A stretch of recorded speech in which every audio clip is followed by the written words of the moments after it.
Assalamualaikum warahmatullahi wabarakatuh. Shalom, Om Swastiastu, Namo Buddhaya, salam kebajikan, salam bela negara. Yang terhormat Ibu Teresiawati, Eskom MTI, selaku dosen praktikum sistem basis data, serta teman-teman yang saya banggakan. Kami dari kelompok 4 dengan kasus ikantin yang beranggotakan Nami Rahwayuni dengan NIM 2010512120, Supayuni Dewi Azara dengan NIM 2010512140, Syauki Khosi Hidayat dengan NIM 2010512141, dan Andira Yunita dengan NIM 2010512147. Materi pertama yang akan kami paparkan yaitu rumusan masalah. Permasalahan yang akan dianalisis yaitu 1. Bagaimana cara menyusun sistem pembelian pada ikantin sehingga menjadi lebih efektif? Yang kedua, bagaimana cara mengatasi pesanan yang lama? Ketiga, bagaimana cara mengatasi pemesanan jarak jauh? Dan yang keempat, bagaimana cara mengurangi kesalahan dalam pemesanan? Adapun tujuan penulis membuat sistem basis data ikantin yaitu yang pertama, untuk mempermudah dalam menyusun sistem jual beli pada ikantin sehingga menjadi lebih efektif. Yang kedua, untuk mempermudah pelayanan dalam pemesanan di ikantin. Yang ketiga, untuk mempermudah proses pemesanan jarak jauh. Dan yang keempat, untuk mempermudah pengelolaan pesanan di ikantin. Ruang lingkup dari sistem basis data ini dibatasi menjadi 1. Tidak membahas proses jual beli secara offline. 2. Sistem yang dibuat hanya dapat digunakan dalam proses jual beli ikantin. Yang ketiga, metode yang digunakan adalah IRD. Yang keempat, pembuatan program menggunakan MySQL dan dieksekusi di command prompt. Baik, presentasi akan dibawakan oleh saya, Andira Yunita. Selanjutnya adalah bab 2, proses bisnis database e-kantin. Aplikasi e-kantin merupakan inovasi yang dapat mempermudah layanan pada sebuah kantin, di mana aplikasi ini mempunyai layanan utama yang ditawarkan oleh aplikasi e-kantin, yaitu pengaksesan menu yang terdapat pada kantin, serta pemesanan menu, bahkan berbeda lapak kantin. Melalui aplikasi e-kantin, pelanggan dapat memiliki akses terhadap menu yang ditawarkan dalam sebuah area kantin. Pelanggan dapat melihat seluruh menu yang ditawarkan tiap penjual dalam kantin lengkap dengan harga serta hitungan sisa porsi yang tersedia. Sehingga pelanggan dapat mengetahui terlebih dahulu apakah menu yang diingin mereka pesan masih tersedia atau sudah habis. Pelanggan dapat memilih menu pesanan serta jumlah pesanan yang diinginkan yang berasal dari lapak penyedia kantin. Proses pun berlanjut ke tahap pembayaran, di mana pelanggan melakukan pembayaran sesuai dengan total harga pembelian dengan menggunakan sistem saldo elektronik. Setelah proses pembayaran berhasil, pesanan pun akan langsung diproses dan diantar ke meja tanpa pelanggan harus mengantri lama serta penjual dapat menerima daftar pesanan secara lengkap serta pembayaran yang sesuai. Kemudian dalam hal pengiriman makanan kepada pemesan, dibutuhkan tenaga relawan yang berasal dari mahasiswa yang sedang tidak ada jadwal kuliah. Mahasiswa tersebut dapat mengaktifkan ataupun menonaktifkan request untuk mengantar makanan. Teknik penggunaannya, pemesan dapat memesan makanan di berbagai lapak kantin, kemudian akan mencarikan pengantar yang aktif. Bila ketemu, akan ditunjukkan oleh pengantar yang accept order. Kemudian pengantar akan menuju masing-masing lapak kantin dan menunjukkan ordernya setelah order tercatat dan makanan diberikan kepada pemesan. Maka pengantar akan mengantarkan makanan ke lokasi pemesanan. Lokasi ini berada di dalam kampus sehingga tinggal melihat lokasi yang diinput pemesan, seperti nama gedung, lantai, dan ruangan. Setelah transaksi selesai, saldo pemesan akan terpotong yang kemudian dibagikan dengan formula, yaitu jumlah bayar dibagikan ke lapak kantin yang bersangkutan, 80% sisa jumlah bayar diberikan kepada pengantar, ditambah 20% sisa jumlah bayar yang diberikan ke e-kantin. Selanjutnya akan dilanjutkan oleh rekan saya. Baik, paparan selanjutnya akan dibawakan oleh saya, Syauki Khosi Hidayat. Jadi, kita harus menentukan entitas dan atribut terlebih dahulu sebelum rancang suatu IRD. Nah, di sini ada 4 entitas, yaitu user, vendor, meal, order, dan sender. Nah, pada entitas user, itu mempunyai atribut seperti ID user, name user, email user, address user, password user. Lalu pada entitas vendor memiliki atribut yaitu ID vendor, name vendor, address vendor. Lalu pada entitas meal kita mempunyai atribut yaitu ID mail, ID vendor, ID sender, name mail, mail desk, dan price. Lalu pada entitas order mempunyai atribut seperti ID order, ID user, ID vendor, ID sender, total amount, date order, dan payment method. Lalu pada entitas sender mempunyai atribut yaitu ID sender, name sender, email sender, address sender, dan password sender. Selanjutnya kita harus menentukan suatu matriks relasi terlebih dahulu. Jadi seperti user doing order, vendor cooking meal, meal relating to order, lalu order taken by vendor, dan sender picking up order. Selanjutnya kita harus menggambarkan ERD sementara terlebih dahulu. Jadi seperti ini sudah ditentukan juga kardinalitasnya ya. Jadi seperti user doing order, sender picking up order, order taken by vendor, vendor cooking meal, lalu sender relating to meal. Lalu mengisi kardinalitasnya seperti satu user, one user doing a lot of order, one sender picking up a lot of order, many order taken by one vendor cooking by many meal, and one sender relating to many meal. Lalu selanjutnya kita akan menentukan kunci utama. Jadi seperti primary key-nya, masing-masing entitas mempunyai primary key. Jadi primary key-nya itu masing-masing entitas seperti user mempunyai ID user, vendor mempunyai ID vendor, meal mempunyai ID meal, order mempunyai ID order, serta sender mempunyai atribut ID sender. Foreign key-nya yaitu hanya ada dua entitas, yaitu pada entitas meal dan order.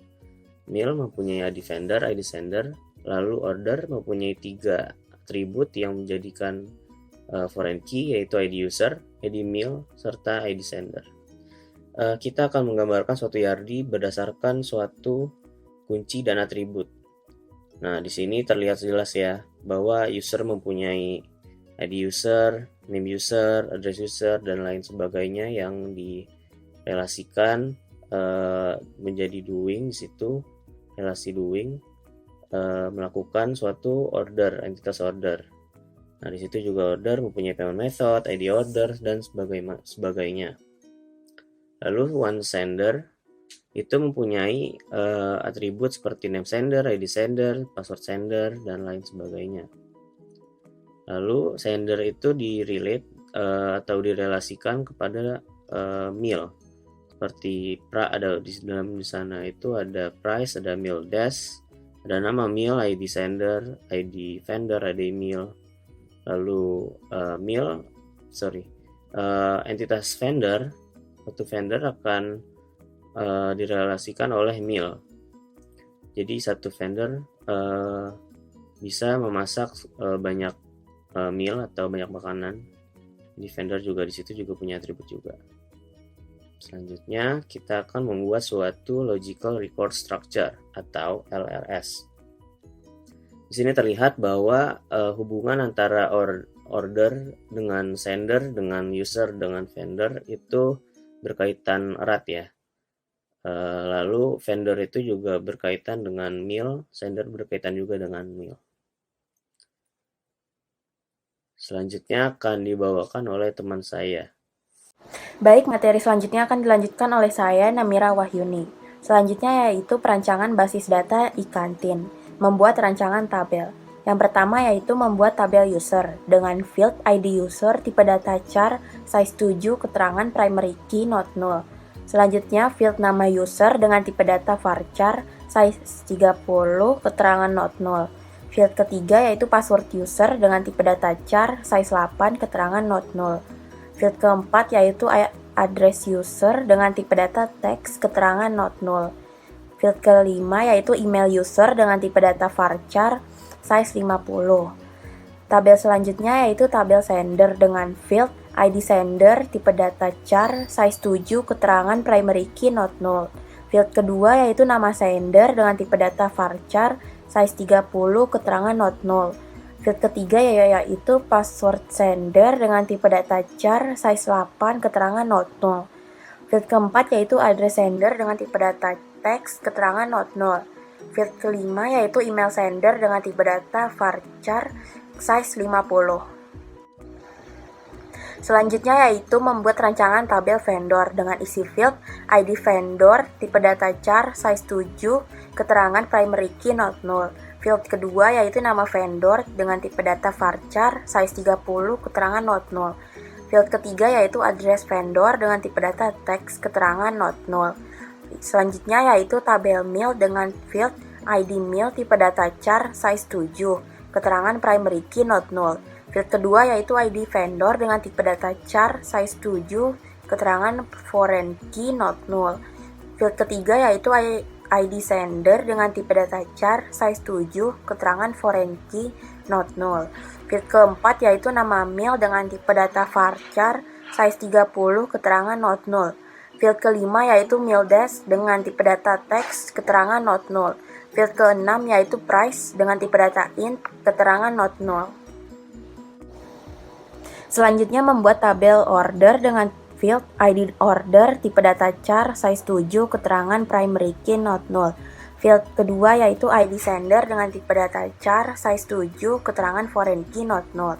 Field ketiga yaitu ID user dengan tipe data char, size 7, keterangan foreign key not null. Field keempat yaitu ID vendor dengan tipe data char, size 7, keterangan foreign key not null. Field kelima yaitu total amount dengan tipe data in, keterangan not null. Field keenam yaitu payment method dengan tipe data varchar, size 20, keterangan not null. Field ketujuh yaitu date order dengan tipe data date time. Selanjutnya yaitu implementasi basis data. Pertama-tama membuat database terlebih dahulu dengan sintak create database db_ikantin. Selanjutnya menampilkan tabel yang terdapat pada database ikantin dengan sintak show tables. Selanjutnya membuat tabel user dengan sintak create table user, ID user char 7, primary key not null. Nama user varchar 30, password user char 8, address user teks, email user varchar 50. Kemudian menampilkan tabel tersebut dengan sintak select from user.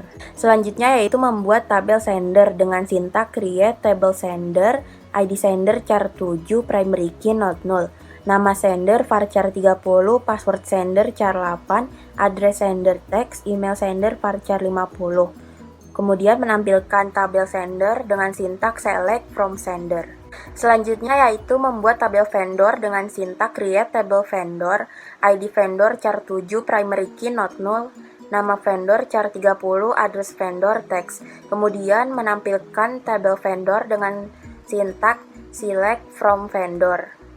Selanjutnya membuat table order dengan sintak create table order, ID order char 7, primary key not null, ID sender char 7, ID user char 7, ID vendor char 7, total amount in, payment method varchar 20, date order, date time, foreign key, ID sender, reference sender, ID sender, foreign key, ID user, reference user, ID user, foreign key, ID vendor, reference vendor, ID vendor. Selanjutnya membuat tabel mail dengan sintak create table mail, ID mail char 7, primary key not null, ID vendor char 7, ID sender char 7, nama mail varchar 30, mail dash, text, price int not null, foreign key, ID vendor, reference vendor, ID vendor, foreign key, ID sender, reference sender, ID sender. Selanjutnya akan dilanjutkan oleh rekan saya. Selanjutnya akan dimulai sesi live query. Pertanyaan dari kelompok 1 yaitu, tampilkan ID vendor pada table order secara berurutan. Dapat kita temukan dengan cara select from orders, order, by ID vendor, air scanning. Selanjutnya pertanyaan dari kelompok 2 yaitu, tampilkan payment method yang menggunakan dana pada table orders. Dapat kita temukan dengan cara select from orders, where payment method sama dengan tanda kutip dana. Pertanyaan dari kelompok 3 yaitu, tampilkan pemesanan pada bulan Maret pada table orders. Kita dapat menemukannya dengan cara select from orders, where that order lebih besar sama dengan 2021, bulan 3 tanggal 5 dan date order lebih kecil dari 2021 bulan 3 tanggal 30. Saya akan membacakan pertanyaan dari kelompok 5. Tampilkan rata-rata pembelian pada bulan Januari. Untuk menampilkan rata-rata pembelian pada bulan Januari, maka menggunakan select AVG yang dimana date order lebih besar sama dengan 2021 bulan 1 tanggal 1 dan date order lebih kecil dari tanggal 2021 01/31. Saya akan membacakan pertanyaan dari kelompok 6. Tampilkan nama sender sebagai nama sender dan address sender sebagai alamat sender dengan mengubahnya menjadi huruf besar. Untuk menampilkan nama sender dan address sender dengan huruf besar, maka menggunakan select upper, nama sender, S, nama sender, upper, address sender, S, alamat sender, from sender. Selanjutnya pertanyaan dari kelompok 7 yaitu tampilkan ID user, nama meal menjadi nama makanan dan total amount menjadi jumlah pesanan dengan kondisi total amount lebih besar dari 10. Untuk menampilkan ID user, nama meal dan total amount tersebut menggunakan inner join, tabel order dan tabel meal yang dimana tabel order ID vendor sama dengan tabel meal ID vendor, where tabel order total amount lebih besar dari 10. Baik, selanjutnya pertanyaan dari kelompok 8, yaitu tampilkan nama vendor dari tabel vendor yang mempunyai nama dengan huruf awal C. Lalu kami akan menggunakan sintaks seperti sebagai berikut. Select bintang from vendor where nama vendor like C%. Lalu selanjutnya pertanyaan dari kelompok 9 yaitu tampilkan nama meal dari tabel meal yang diapit oleh tanda petik. Lalu kami akan menggunakan sintaks sebagai berikut. Select quote nama meal from meal. Selanjutnya pertanyaan dari kelompok 10 yaitu tampilkan ID user dari tabel users, total amount dari tabel orders, dan nama meal dari tabel meal dengan menggabungkan 4 tabel, yaitu users, orders, meal, dan vendor dengan satu query. Lalu kami akan menggunakan sintaks seperti sebagai berikut. Select u.id_user, o.total amount, m nama meal, from user u, left join orders o, on u.id_user sama dengan o.id_user left join vendor v, on v.id_vendor sama dengan o.id_vendor left join meal m, on m.id_vendor sama dengan o.id_vendor. Selanjutnya akan dilanjutkan oleh rekan saya. Baik, saya akan menyampaikan jawaban dari pertanyaan kelompok 11 dan 12. Nah, di sini pada kelompok 11 pertanyaannya adalah tampilkan kolom ID order dan kolom conditions yang berada pada table orders, di mana dalam kolom conditions terdapat pengkondisian ketika total amount lebih dari 20 yang akan ditulis the total amount is greater than 20, ketika sama dengan 20 ditulis dengan the total amount is 20. Selain dari itu, the total amount is less than 20. Jadi caranya yaitu select ID order, lalu melakukan case when. Jadi seperti percabangan if else di bahasa pemrograman, tetapi kalau di SQL namanya case when. Jadi case when total amount lebih dari 20, then the total amount is greater than 20. When total amount sama dengan 20, then the total amount is 20, else the total amount is less than 20. And as condition, karena akan dinamakan sebagai kolomnya itu namanya conditions, lalu from orders. Lalu selanjutnya pada kelompok 12 ditanyakan yaitu suatu pertanyaan, pertanyaannya yaitu tampilkan jumlah ID order dan payment method pada table orders yang dikelompokkan berdasarkan payment method. Nah, di sini caranya yaitu menggunakan aggregate count. Jadi seperti berikut, select count ID order, karena yang kita mau hitung itu hitung jumlahnya itu ID ordernya. Lalu select juga payment method from table orders, group by payment method. Sekian presentasi dari kelompok kami, kurang lebihnya mohon maaf. Wassalamualaikum warahmatullahi wabarakatuh.